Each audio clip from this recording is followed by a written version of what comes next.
என்னதான் நம்ம புது புது துணி உடுத்தினாலும், புது புது பைக் வாங்கினாலும், புதுசாக வீடு கட்டினாலும், இது பாரம்பரியாக இருக்கிற வீடு. என் முன்னோர்கள் இருந்துகிட்டு இருந்த வீடு, என்னையோட 3வது தலைமுறையான வீடு. அடுத்தடுத்த சென்ட்ரேஜன் மன்னர்கள் காலத்தில் இப்போ வீடுகள் எல்லாம் நல்லா வலுவாக ரொம்ப காலத்துக்கு இருக்கிற மாதிரி கட்டுவாங்களாம். அது மாதிரி கட்டினது இது. வெறும் கல், செம்மண், சிவப்பாகக்கூடிய மண் வச்சு கட்டி மேலே வந்து கிருமிகள் அழிச்சக்கூடாதுங்கிறதுக்காக தான் இதை பூராமே சுண்ணாம்பு அடிச்சிருக்கோம். சுண்ணாம்பு வந்து கிருமி நாசினி. சுண்ணாம்பு வச்சு அடிச்சிருக்கனால சுவர்கள்லாம் ரொம்ப நாளைக்கு வரும். இது கட்டி குறைஞ்சது இப்போ எனக்கே 13 ஆக போகுது வயசு.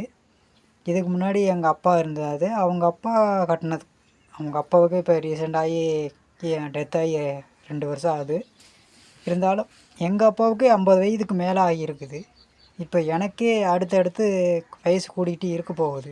இன்னும் எத்தனை நாளைக்கு இந்த வீடெல்லாம் இன்னமும் பாரம்பரியம் மாதிரி இருக்குதுங்கிறது எனக்கே தெரியாது.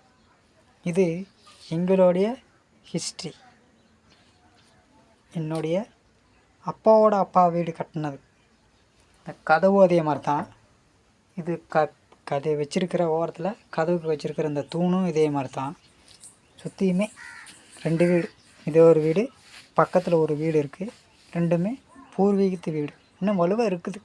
இந்த காலத்தில் அது மாதிரி கட்ட முடியுமான்னு யோசித்தா வெரி ரேர். ரொம்ப சிக்கலான விஷயந்தான்னு சொல்லணும். ஏன்னா அந்தளவுக்கு தரமட்டமான உணவுகள் மாதிரி, தின்பண்டங்கள் மாதிரி, எல்லா விதமான பொருட்கள் மாதிரியும் வீடுகள்லேயும் சிமெண்ட்லேருந்து கம்பியிலேருந்து வேறு எல்லா திங்ஸ்லேருந்துமே கட்டக்கூடிய ஆட்கள் வரைக்குமே எல்லாமே திவாலாகி போகிற மாதிரி எல்லாமே பாதி டூப்பாக வந்துடுச்சு.